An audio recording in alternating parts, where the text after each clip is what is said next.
keeping up with our motto, let learning be a joy and teaching a pleasure. Here we are with a remote teaching and learning process to bridge the gap. Happy learning, students. A warm welcome to all the students of Thakur Vidya Mandir High School and Junior College. Hello students, how are you all today?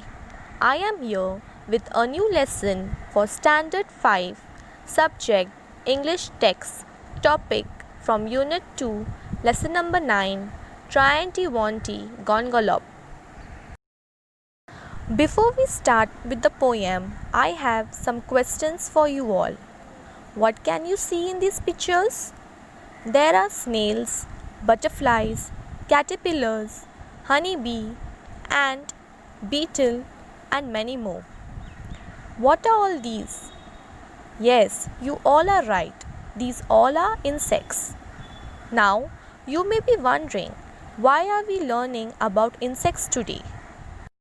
Because our coming poem is on an insect. Come, let us begin. Lesson number 9, the Trianti Wanti Gongolop. There's a very funny insect that you do not often spy. And it isn't quite a spider, and it isn't quite a fly.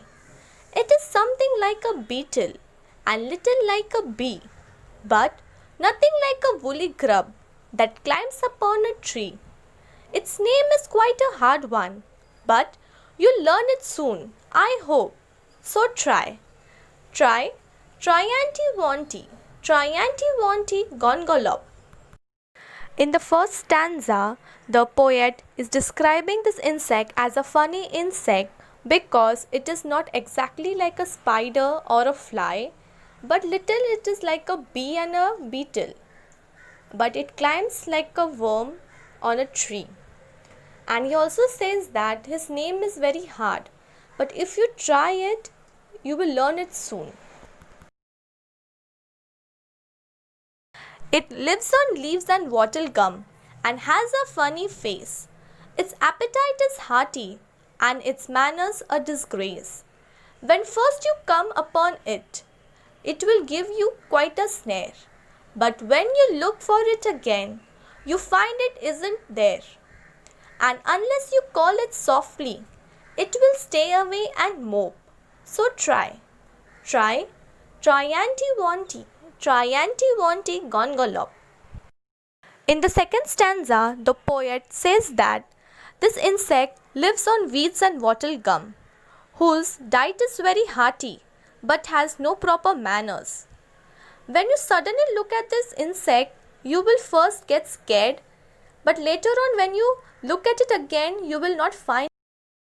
But if you call him softly by his name, he will stay away and look at you. It trembles if you tickle it or tread upon its toes. It's not an early riser, but it has a snubbish nose. If you sneer at it or scold it, it will snuttle off in shame. It purrs and purrs quite proudly if you call it by its name and offer it some sandwiches of sealing wax and soap. So try. Trianti Wanti Gongolop. In the third stanza, the poet says that this insect is so sensitive that if you tickle it, he will tremble. He also says that the people who get up early in the morning will not be able to see this insect because this insect is a late riser with a flat nose. Later, he also says that when you look at this insect and scold him, he will run away in shame. The insect has a strange diet because he eats sandwiches of sealing wax and soap. But of course you haven't seen it, and I truthfully confess that I haven't seen it either, and I don't know its address, for there isn't such an insect, though there really might have been, if the trees and grass were purple and the sky was bottle green. It's just a little joke of mine, which you'll forgive, I hope. So try Triantimonti, Triantimonti Gongolop by C.J. Dennis. In the fourth stanza, the poet confessed that even still he has not seen this insect and does not know where it lives. But if you want to see this insect, you will able to see it when the grass and the trees are purple and the sky is bottle green. So my dear students, do we have a grass and trees purple? No, it is green in color and our sky is in blue color. Lastly, the poet has asked for forgiveness from his readers because he played a little joke with us all, and we surely will forgive him. Here are some meanings from the poem. The first word, spy. Spy means see. The second word, beetle.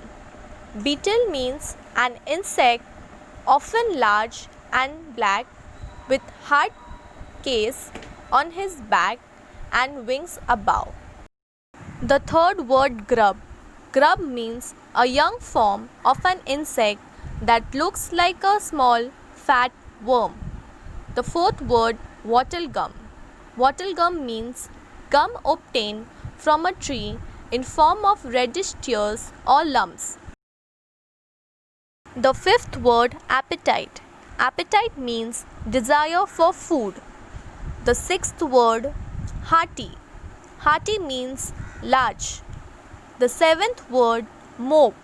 Mope means spend your time doing nothing and feeling very sorry for yourself. The eighth word, snubbish. Your snubbish is referred to a nose. The meaning of it is short, fat, and turned up at the end. The ninth word, sneer.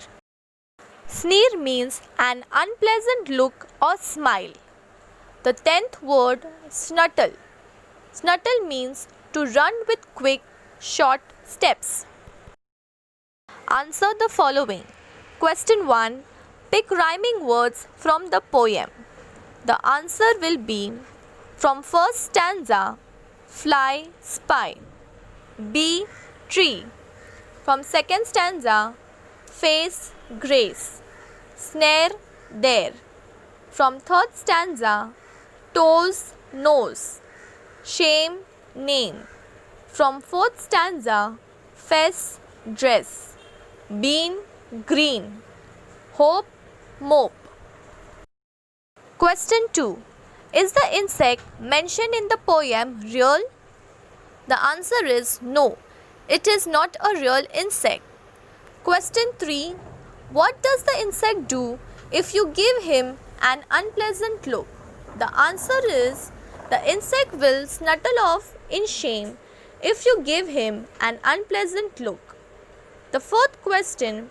How is the nose of the insect mentioned in the poem? The answer is the insect has a snubbish nose. Students, we have an activity for you all. You have to imagine an unusual animal and write 5 sentences about it.